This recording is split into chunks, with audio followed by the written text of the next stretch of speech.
لیکن تجھے پتا نہیں کہ یہ کسی ماں کا بیٹا ہے، پتا نہیں کسی بیوی کا شوہر ہے۔ ایک ہمارے دوست ہیں، بزرگ ہیں، ان کا داماد فوت ہو گیا، نشہ کرتا تھا۔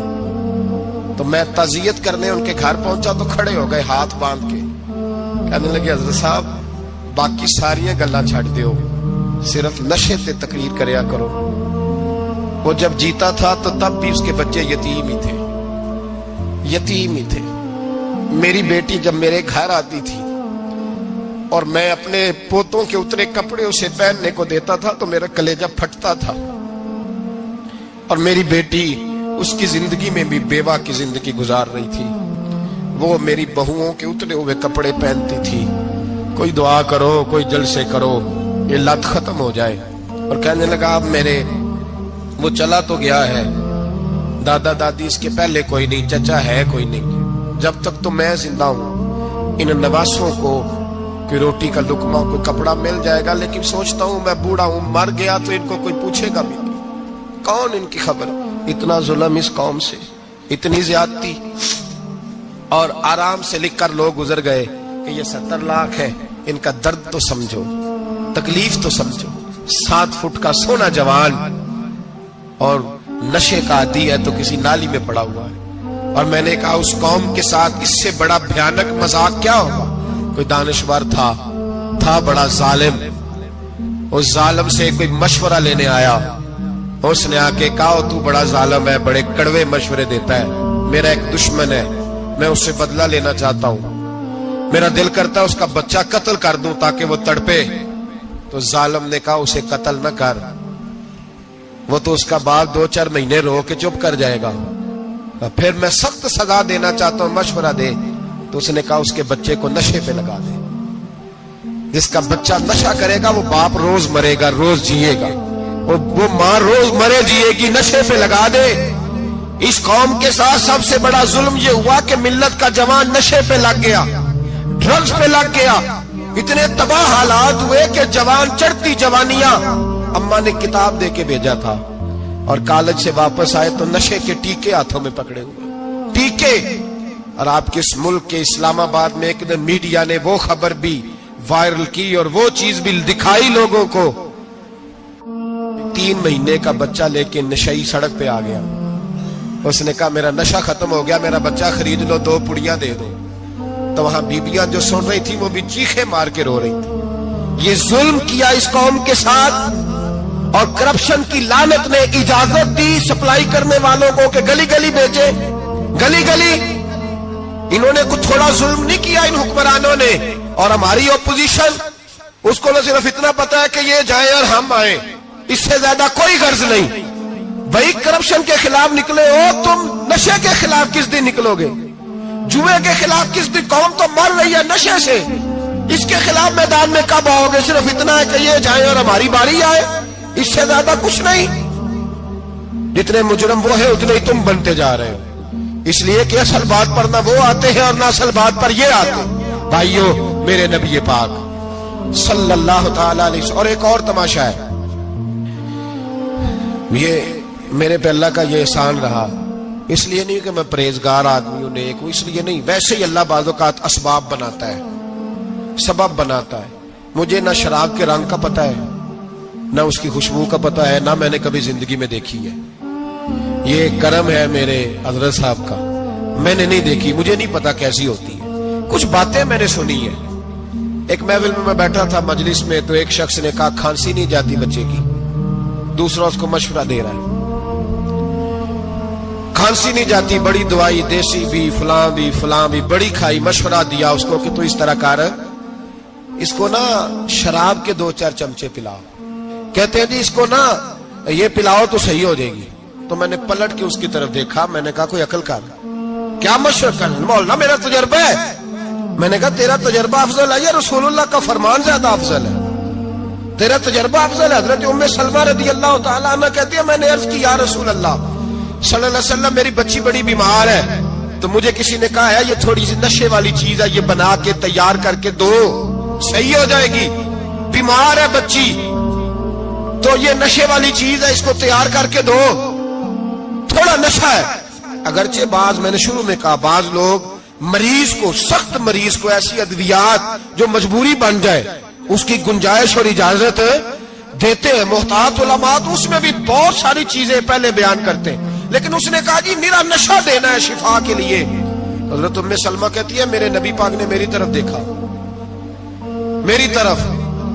تو میں نے کہا یا رسول اللہ آپ کیا فرمانا چاہ رہے ہیں؟ تو نبی پاک نے فرمایا ام سلمہ کبھی ناپاک چیز میں بھی شفا ہوئی ہے، کبھی ناپاک چیز میں بھی، کبھی شراب اور خمر میں بھی شفا ہو سکتی ہے. شفا رب کریم نے رکھی ہے پر شہد کے اندر رکھی ہوئی ہے، شفا اللہ نے رکھی ہے قرآن مجید میں رکھی ہوئی ہے.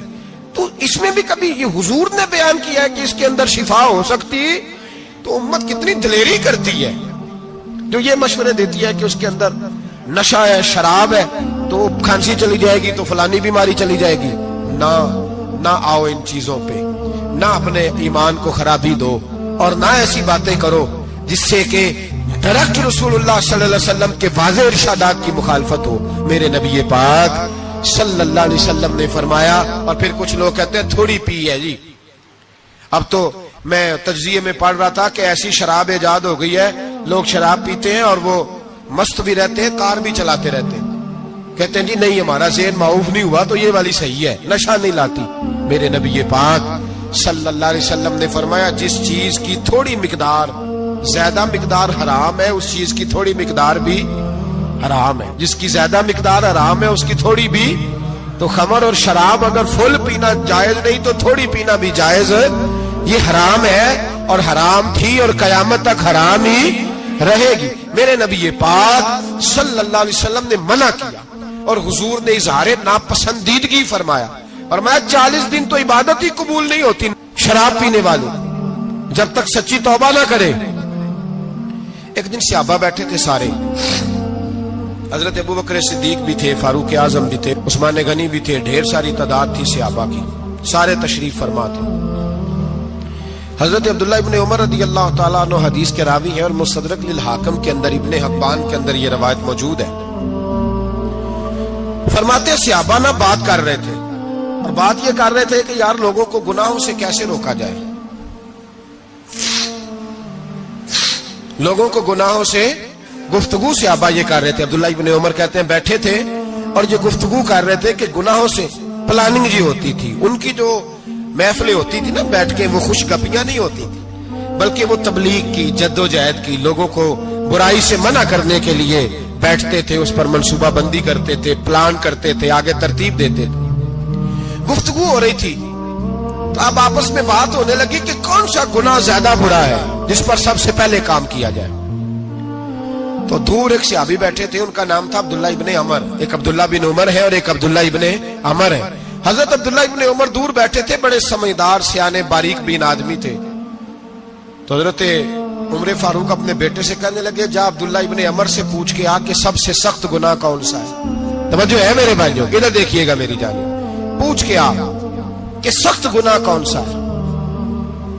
عبداللہ بن عمر رضی اللہ تعالیٰ عنہ کی خدمت میں جب عبداللہ ابن عمر گئے تو جا کے کہنے لگے کہ صحابہ پوچھتے ہیں کہ آپ نے زیادہ وقت گزارا ہے نبی رحمت صلی اللہ علیہ وسلم کے پاس، تو بتلائیے برا گناہ کون سا ہے، سب سے سخت گناہ، تاکہ سب سے پہلے اس پر پابندی لگائی جائے، اس پر محنت کی جائے. تو حضرت عبداللہ ابن عمر کہنے لگے صحابہ کو جا کے بتا دو کہ سب سے برا گناہ شراب پینا ہے، سب سے برا گناہ، اور یہ ام الخبائث ہے، برائیوں کی جڑ ہے، گناہوں کی ماں ہے، یہ بنیاد ہے، باقی گناہ اسی سے شروع ہوتے ہیں. کہتے ہیں میں نے آ کے بتایا تو حضرت ابو بکر صدیق رضی اللہ تعالیٰ عنہ سیدنا فاروق اعظم کہنے لگے خود جاتے ہیں، ان کے پاس خود جاتے ہیں، چونکہ ہم نے بات سننی ہے ہم خود جاتے ہیں اور ان سے جا کر کے سوال کرتے ہیں کہ اگر آپ کو اس تفصیل کا پتہ ہے نا تو اس کے پیچھے بھی کوئی تفصیل ہوگی جو میرے نبی پاک نے بیان کی ہوگی صلی اللہ تعالی علیہ وسلم. اس تفصیل کا بھی آپ کو پتہ ہوگا جو نبی پاک نے بیان کی ہوگی، اس بات کے پیچھے جو بیک گراؤنڈ ہے، جو پس منظر ہے. فرماتے ہیں کہ ہم اٹھے، عبداللہ ابن عمر کے پاس گئے، ان سے جا کے پوچھا کہ جناب آپ نے یہ تو فرمایا ہے شراب ام الخبائث ہے، تو اس کے پیچھے پس منظر کیا ہے؟ تو عبداللہ ابن عمر کہنے لگے یہ میں نے اپنے پاس سے نہیں کہا، یہ میں نے نبی پاک سے سنا ہوا ہے. حضور سید عالم صلی اللہ علیہ وسلم بیٹھے تھے تو حضور نے فرمایا شراب یہ نشہ یہ برائیوں کی ماں ہے. اور پھر حضور نے ایک مثال بیان فرمائی. نبی رحمت علیہ السلام نے فرمایا بنی اسرائیل کا ایک واقعہ ہے. ایک خوبصورت جوان تھا, ایک عورت کا دل آ گیا اس پر.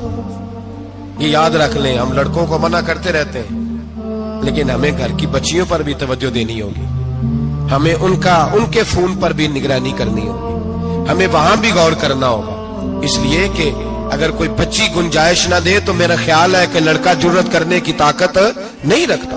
تو وہاں بھی ان کی اماں سے کہے کہ پابندی لگائے, بچی کسی کا موبائل لے کر کے کہیں اس کو استعمال تو نہیں کر رہی, اس پودے پر بھی توجہ دے, درخت بننے سے پہلے اس کی بھی نگرانی کریں, یہ بھی بڑا ضروری کام ہے.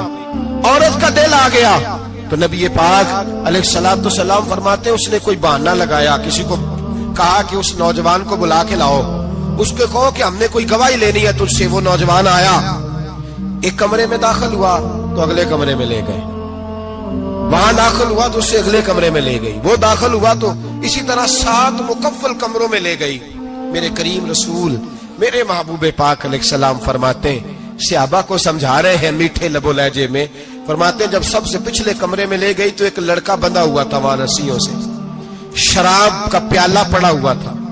اور بی بی کہنے لگی کوئی گواہی شواہی نہیں لینی, تجھے اس لیے بلایا ہے کہ تیرے اوپر دل آ گیا ہے, اب میرے ساتھ منہ کالا کر. تو وہ جوان کہنے لگا نہیں, میں نے اپنے نفس کو پاک رکھا ہوا ہے, میری نظر بھی پاک ہے, دل بھی پاک ہے, اور اس کی برکت یہ ہے کہ رب نے میری روح کو بھی پاک رکھا ہوا ہے, تو میں یہ حرکت نہیں کر سکتا. پاک لوگ پلید کاموں کی جانب توجہ نہیں کرتے, میں یہ حرکت نہیں کر سکتا. اقبال نے اپنے بیٹے کو دعا دی تھی, اس نے کہا تھا حیا باقی نہیں ہے زمانے کی آنکھ میں, خدا کرے کہ رہے تیری جوانی بے داغ, خدا کرے کہ رہے تیری جوانی بے داغ. کہا میرے ساتھ منہ کالا کر, اس نے کہا میں نہیں کرتا. کہنے لگی چل پھر اس کو قتل کر, اس کو میں نے باندھا ہوا. اس نے کہا میں قتل کیوں کروں, میری کیا دشمنی ہے. کہا پھر شراب پیو, کہا میں شراب بھی نہیں پیتا. تو کہنے لگی اب تو میں نے تجھے اپنے چنگل میں پھانس لیا ہے, اب تو یہاں سے بچ کے جا نہیں سکتا, اور اگر تو باہر جائے گا تو میں شور کروں گی, لوگ جمع کروں گی, اس نے میری عزت آبرو پہ ہاتھ ڈالا ہے, تو بچ تو نہیں سکتا, ایک کام تو کرنا پڑے گا. محبوب فرماتے اس نوجوان نے سوچا کہ زنا بھی بہت بڑا جرم ہے, قتل بھی بہت بڑا گناہ ہے, چلو اب مجبوری ہے تو شراب پی لیتا ہوں. لیکن وہ سمجھا نہ کہ شراب تو بنیاد ہے. اس نے ایک پیالہ جو پیا, کہنے لگا ایک اور دے دو, دوسرا پیا تو کہنے لگا ایک اور دے دو. اب 3 پیالے 3 بوتلیں شراب جو پی چکا تو خماری چڑھ گئی. اب اس عورت کے قریب جانے لگا کہ میں تیرے ساتھ زنا کروں گا. اس نے کہا جب تک میں قریب نہیں آنے دوں گی جب تک تو اسے قتل نہ کرے. اس نے اسے قتل بھی کیا, زنا بھی کیا. تو محبوب فرمانے لگے یہ قتل اور زنا جو ہوا ہے تو یہ شراب کی وجہ سے ہوا ہے. گویا شراب وہ جرم ہے جو قتل بھی کرائے گی, جو زنا بھی کرائے گی. اور اگر آپ نشئی کو دیکھیں, اگر آپ شرابی کو دیکھیں تو کیا وہ ڈکیتیاں نہیں کرتا پھرتا, وہ چوریاں نہیں کرتا, وہ اپنی ہی ماں کا زیور نہیں بیچ آتا, وہ اپنی ہی بہن کا پڑا ہوا جہیز نہیں بیچ آتا, وہ اپنے ہی گھر میں ڈاکے نہیں ڈالتا, وہ اللہ کے گھر مسجد میں آ کر کے چوری نہیں کرتا. وہ صرف اس لیے کرتا ہے کہ یہ نشہ, یہ شراب یہ ماں ہے گناہوں کی, یہ جڑ ہے. ملت کے لوگوں یاد رکھو, اس امت اس پاکستان کے ساتھ جہاں بہت سارے ظلم ہوئے وہاں بڑا ظلم یہ ہے کہ بہت بڑا طبقہ جوانوں کا نشے کا عادی ہے. وہ نشہ انہیں عشق مجازی اور عورتوں کے عشق کی جانب لا رہا ہے. وہ نشہ چوریاں کرا رہا ہے, قتل کرا رہا ہے, ڈکیتیاں کرا رہا ہے. بہت بڑے ظالموں نے بہت بڑے ہاؤس بنائے ہوئے ہیں جن کے اندر شراب فراہم کی جاتی ہے, نشہ دیا جاتا ہے. میں نے تو ایسے ایسے لفظ سنے کہ الیکشن کے دنوں میں ووٹ لینے کی خاطر سیاستدان انہیں نشہ فراہم کرتے ہیں, انہیں باندھ کے رکھتے ہیں, روز تمہیں پڑیا ملے گی, ووٹ ہمیں ڈالنا. اتنا ظلم, اتنی زیادتی, اتنا جبر, ایک انسان کے ساتھ کھیلنا. لوٹ آؤ, پکڑو ان کا دامن, اپنے گھروں کو بچاؤ. اپنے دوستوں کو بچاؤ. جاگو جاگو امت کے لوگوں جاگو. میرے نبی پاک صلی اللہ علیہ وسلم کے کلمہ گو لوگوں کو بچاؤ. ان پر اگر سختی کرنی پڑتی ہے تو کرو, پیار کرنا پڑتا ہے تو کرو, محنت کرو, جدوجہد کرو.